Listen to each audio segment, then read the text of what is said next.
They blamed him for the rhetoric, even though he was the victim of a near assassination. It's crazy. I plan to be a very good vice president for Donald Trump for 4 years. When the president called me today to actually formally offer me to become, the vice presidential nominee, which just sounds crazy. He just said, look, I think we're going to go save this country. I think you're the guy who can help me in the best way. You can help me govern. You can help me win. You can help me in some of these Midwestern states like Pennsylvania, Michigan, and so forth. And he said rightfully that we have been very, very close for a long time, but especially since I endorsed you in 2022. And I would not have won that race without Donald Trump's endorsement. And the president's trust then and his partnership since then has been something I value a great deal. I was certainly skeptical of Donald Trump in 2016, but President Trump was a great president and he changed my mind. I think he changed the minds of a lot of Americans because, again, he delivered that peace and prosperity. If you go back to what I thought in 2016, another thing that was going on, Sean, is I bought into the media's lies and distortions. I bought into this idea that somehow he was going to be so different, a terrible threat to democracy. It was a joke. Joe Biden is the one who's trying to throw his political opposition in jail. Joe Biden is the one who's trying to undermine American law and order. President Trump did a really good job. And I actually think it's a good thing when you see somebody, you were wrong about him, you ought to admit the mistake and admit that you were. Because something that really changed for me, and I think for a lot of Americans, is we saw the results of the Trump presidency compared to the obsessive, deranged media reaction in 2019 and 2020.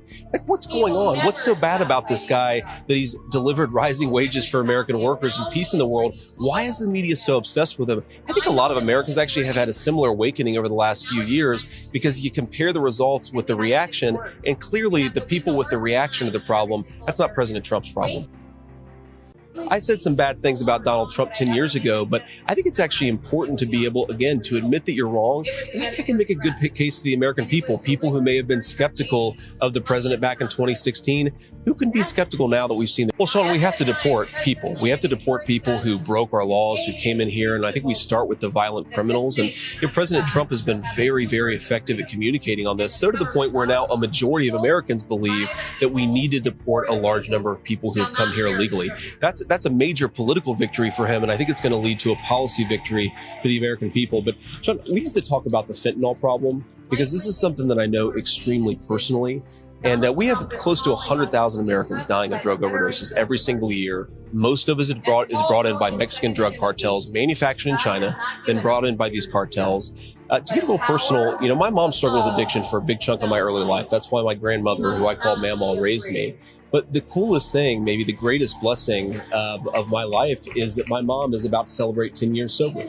And she is able to celebrate 10 years sober, frankly, because the poison that's coming across the border now wasn't coming across in such large numbers 15 years ago. We are depriving Americans of a second chance with their loved ones. You cannot keep on doing this. You're orphaning an entire generation of kids. Go to Pennsylvania, Michigan, Wisconsin, Sean. You have thousands of grandparents raising grandchildren that they weren't expecting to raise because of the poison Joe Biden let it come across the border. President Trump is the guy to stop this. And if we don't stop it, we're going to lose a generation of young. You need to support the president in enacting the agenda, whether it's going and meeting with foreign leaders, whether it's working with the Senate and the House to get legislation passed. The president can't be everywhere. Even Donald Trump can't be everywhere. So you've got to be a person he can trust, he can rely on to actually advance the agenda. That's the most important job. Of course, if something, God forbid, happens, you got to be ready to step into that office. That's one of the most important roles of the vice president. But I think Donald Trump, very healthy, going to serve 4 very good years, but we've got to have Republicans who are helping him with the agenda. You remember this as well as anybody, Sean. As successful as he was politically, even after he was elected, certain Republicans didn't want to actually enact the America First agenda. You've got to have leaders in Washington who are supporting him, not fighting against him. They blamed him for the rhetoric, even though he was the victim of a near assassination. It's crazy. And I have to say, you have to have some humility about this. It's the biggest job in the world. But I served my country successfully in the United States Marine Corps. I had a successful business career, and I have the vision and the agenda aligned with President Trump to make the American worker better off, to bring peace to the world, and to actually advance an agenda that's good for American citizens. I think the experience that maybe most Americans would care about, it's not that I spent 2 years in the Senate, and I think I've had a very successful 2 years in the Senate. It's that I came from nothing, became a United States Marine, and succeeded in business. That's the experience that I think gives you a fresh perspective. You combine that with the ability to get things done, and that's what you need to do. But Sean, I got to say, Donald Trump is as healthy as anybody I've ever met. I tell him all the time, he's got ridiculous genes. I plan to be a very good vice president for Donald Trump in 4 years. He said in that moment, he understood that everything had changed for the country and for himself. He shot to kill the former president. It's a miracle he's alive. Congressman and former U.S. Army sniper, Corey Mills. What kind of shot was this, Corey, from 130 yards? Look, at the end of the day, this is a shot that your basic training boot camp soldier is requested to make within their 9-week period. This is one of the easiest shots, and they train all the way out till 300 or 500. And when I was doing the counter sniper, it wasn't with the United States Army. It was actually when I was with the State Department and was doing this exact thing, which is trying to look at going out with an advance team, establishing what the perimeter is, and then as a sniper, when you would set up, you'd put together your range sketch or your range fan cards, and that would tell you where your 100, your 200, your 300, and you'd identify the areas of threat that you would be able to mitigate. And if there's multiple targets, you understand that your elevation and windage knob wouldn't have to be messed with, especially at 160 yards. You could literally just look, quickly glance, and know from the reference point, whether it be a building, whether it be a lone tree, whether it be a parking lot, maybe it's a road. Bottom line is that this is massive negligence to the point of me speculating on what was intentional and what wasn't.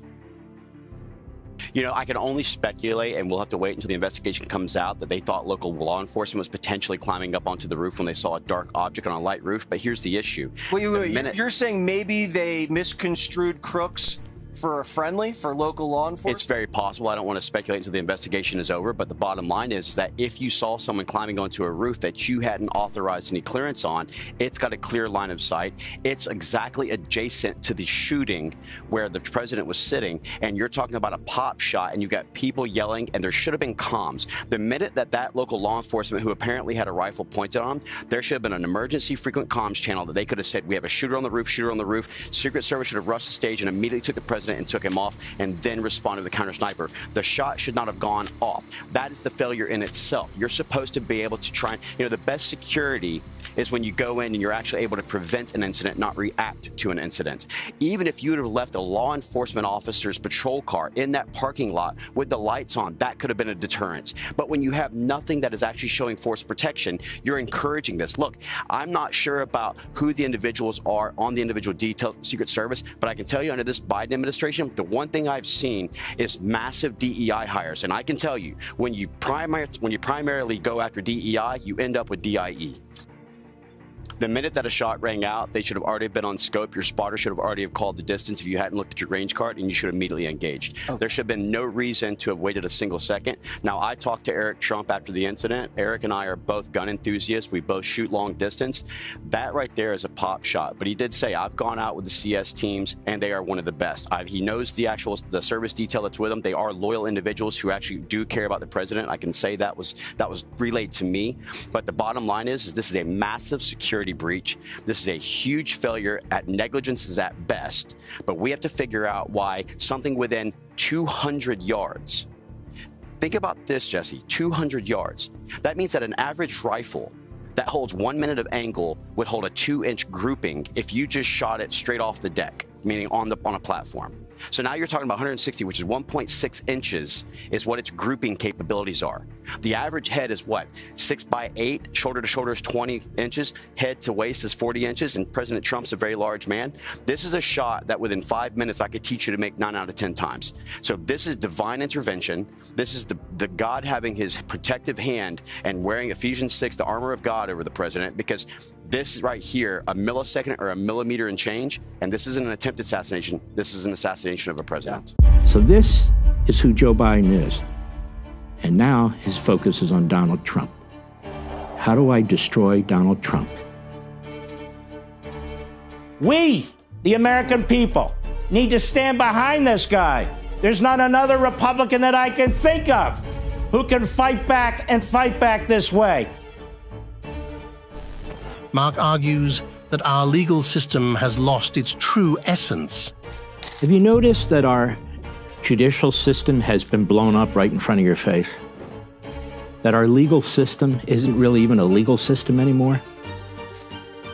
Have you noticed that the Bill of Rights, well, they're being shredded right in front of your face? Judges have become political hacks in black robes. Have you noticed that we have judges who aren't judges? They're political hacks in black robes. Have you noticed that all kinds of turmoil and tumult are taking place in courtrooms right before a federal election?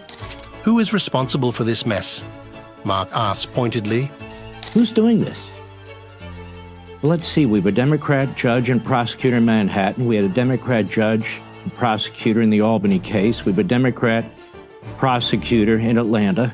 Outrageous decisions by Democrat appellate judges have led us here. We have a Democrat prosecutor in the two federal cases with a Democrat judge in Washington, D.C., a real judge, thankfully, in Florida. We've had Democrat appellate judges, two of whom appointed by Biden, who've made these outrageous decisions, and now we have a Supreme Court that's having to deal with some of it. Mark suggests stepping back to see the bigger picture. I want you to think about this for a minute. Sometimes it pays to step back. We get a lot of repetition from our legal analyst friends, many of whom say the same thing because they're correct, whether it's Stormy Daniels or Judge Merchan or whatever it is, because to anybody who has spent at least 15 minutes in law school, what's going on is a Stalinist show trial.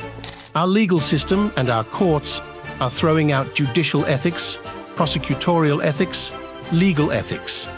But I don't want to get into the repetition business. I want to step back and look at this in a more comprehensive and fulsome way, that what's being done to our judicial system, our legal system, and our courts, the throwing out effectively of judicial ethics, prosecutorial ethics, legal ethics. Who's doing it? Joe Biden's doing it. Who else is doing it? The Democrat Party, federal and state, are doing it. And political judges, some of whom were elected, some of whom are radicals who've been appointed. Our judicial system is in flames, much like everything else that Joe Biden and the Democrat Party touch. No, it's not Donald Trump's fault. No, Donald Trump didn't commit these 91 offenses. No, this isn't because Donald Trump is a dictator or Hitler and they need to keep him in the box. This is a power grab by an autocratic party that sees its opportunity to clear the playing field, to win an election with a candidate who is effectively unelectable. That is exactly what's taking place. We have these so-called courts. These are Potemkin courts. These are pretend courts with pretend judges, pretend prosecutors, pretend juries, pretend laws that are being used, magnified and amplified by a state-supporting media filled with Democrats, Marxists, and Islamists. You have an unconstitutionally appointed rogue prosecutor in Jack Smith, who's been a rogue prosecutor his entire life, whether it's taking on a governor in Virginia and destroying his career unconstitutionally, whether it's taking on a Democrat candidate, that would be John Edwards, destroying him and his career, although Edwards contributed to that. And we can go on and on and on, and I shall. An unconstitutional appointment has caused much turmoil in the nation. We have this unconstitutional appointment, as I said, of this prosecutor who has raised many of these issues, who's caused much of the tumult in this country. He doesn't care about the Constitution. He doesn't care about traditions. He doesn't care about the Bill of Rights. He's a hunter. He comes out of the Hague. He doesn't care. And his target is Donald Trump and everybody and anybody around him. And he's run roughshod over these courts, some of which have been happy to be, his basic partners. And he's pushed issues to the Supreme Court of the United States that should never have had to go on there. Attorney-client privilege. Doesn't that apply to Donald Trump? Apparently not. First Amendment free speech issues. Doesn't that apply to Donald Trump? Well, I don't know. Gag orders in federal court, gag orders in state courts. What are they afraid of? What are they afraid of? He's a presidential candidate. He's a former president. He has at least the rights of an average defendant, but more so because the American people have a right to hear from him. The election process by the feds, by Merrick Garland, the only person who is less available to the press than Joe Biden is Merrick Garland, because he operates in the shadows and under the radar too, although he is the invisible hand. He's this Svengali. The election process. Oh, a second slate of electors, fake electors. It happened in 1876. Nobody was charged. Oh, you're contacting state representatives and boards of elections and governors and lieutenant governors. Every party's done that since the beginning of time. There's nothing wrong with that. So the things that have always been viewed as perfectly legitimate. You don't have to believe me. That's our history. Mark believes the Dems' goal is to get Biden elected and destroy Donald Trump. But the goal here is what? The goal here is to get Biden elected and to destroy Donald Trump. More than that. The goal here is to empower the Democrat Party as a monopoly party, don't you ever challenge it, and to destroy effectively the ability of the Republican Party to run and win elections, particularly at the presidential level. You had Judge Kagan, Judge Jackson, Judge Sotomayor, the three left-wing musketeers, who all came up with these horrendous hypothetical examples. What if we allow immunity for a former president? What will happen? What if he sends off? What if he uses SEAL Team 6? We don't need hypotheticals. We have a reality that's taking place right now in the United States of America, a spectacle in a Manhattan courtroom where a state judge who is conflicted, his family's conflicted, he's not over his head, he is a hack, a state-sanctioned district attorney prosecutor who is a radical leftist. We have a case where the aren't known, where the witnesses are hidden, where you have witnesses testifying with collateral evidence to character the defendant. We have a judge who gags the defendant, not because the defendant's dangerous, because he doesn't want the defendant criticizing what's taking place in the courtroom. You have all kinds of activities going on in that courtroom that would make Joe Stalin very, very proud. It is a disgusting abuse of power. It is a disgrace that is destroying our judicial system, unless at some point, some court steps in and stops it. We'll see. Joe Biden's focus is on destroying Donald Trump. So this is who Joe Biden is. And now his focus is on Donald Trump. How do I destroy Donald Trump? And in Politico, they leak, Biden blasts Trump as a despicable danger to democracy. So you see, the man who has fought integration, who has supported racism and segregation, the most anti-Semitic president in American history, who's undermining the state of, who's attacking the prime minister day in and day out, and wants an arrest warrant issued against him by the notorious ICC, a man who will not let defeat while he is funding Iran and that surround it.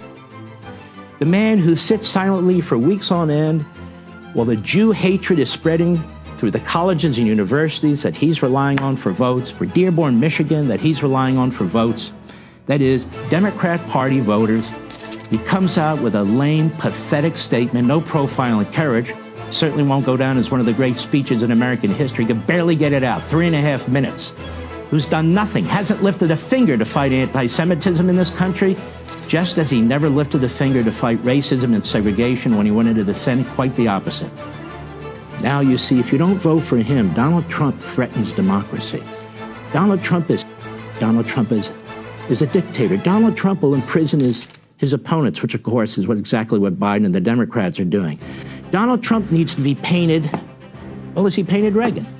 Mark claims Trump didn't commit any underlying accusation. I'm saying, well, what underlying did Donald Trump commit? He didn't commit any underlying. I mean, he wasn't charged with any underlying. He wasn't charged with federal election violations, even though that's not the jurisdiction of the DA. There's nothing here, but I want to get into something here. Donald Trump is a historic figure, or they wouldn't be doing this. They wouldn't be doing this. There wouldn't have been a January 6th committee. There wouldn't have been a Mueller investigation. There wouldn't have been 2 phony impeachments. Listen to this, America. There wouldn't have been a warrant, which is inexcusable, an unconstitutional warrant in my view, an FBI SWAT team sent to his home. There had been, in the course of the last few months, 5 grand juries controlled by Democrats. Over what? You would have thought this man took money from the communist Chinese. You would have thought his son took money from the communist Chinese. You would have thought he's the of the Senate. What exactly did he do?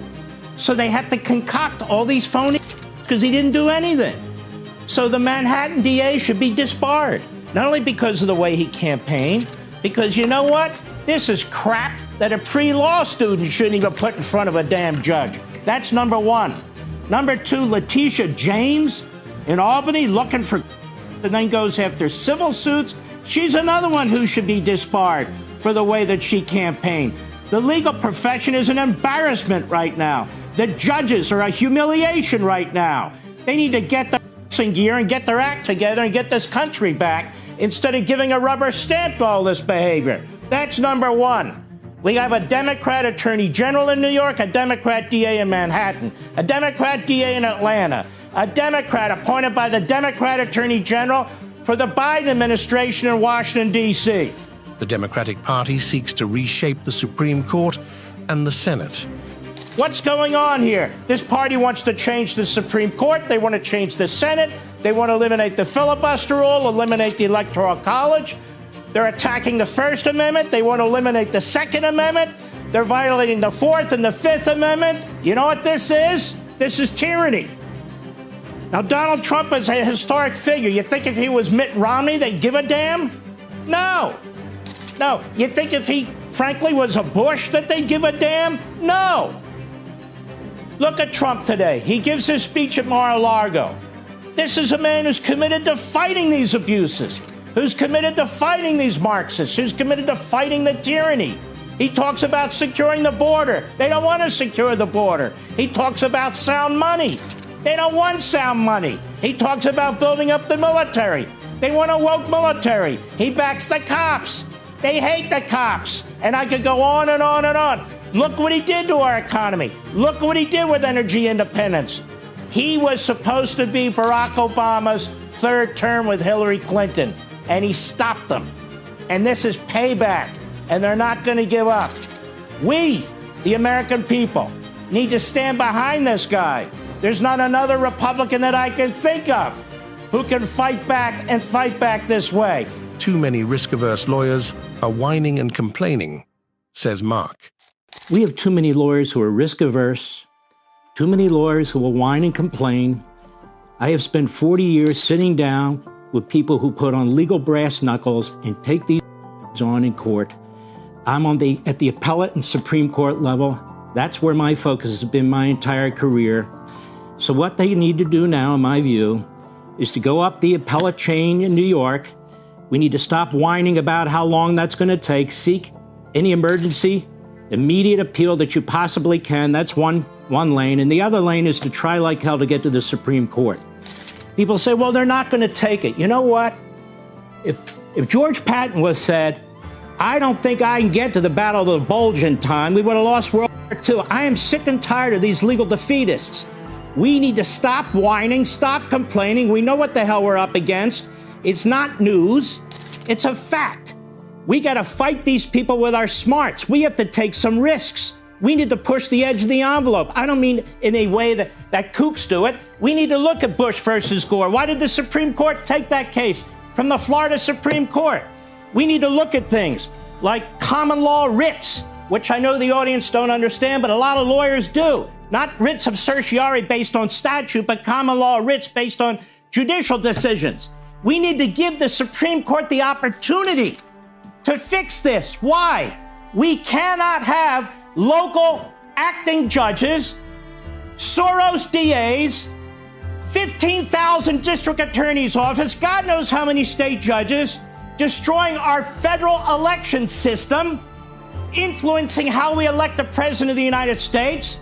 And if we have a pathway to bring it to the Supreme Court, even though it's rarely used, and by God, we use it, we use every legal quiver that we possibly can muster, rather than sitting around and saying, well, it'll take 3 months. Fine, follow that. Preserve the state appellate system. And as for this idea that I have a faith in the system, what is a judge? He's flesh and blood. He's a person. He's a lawyer who happens to have a robe.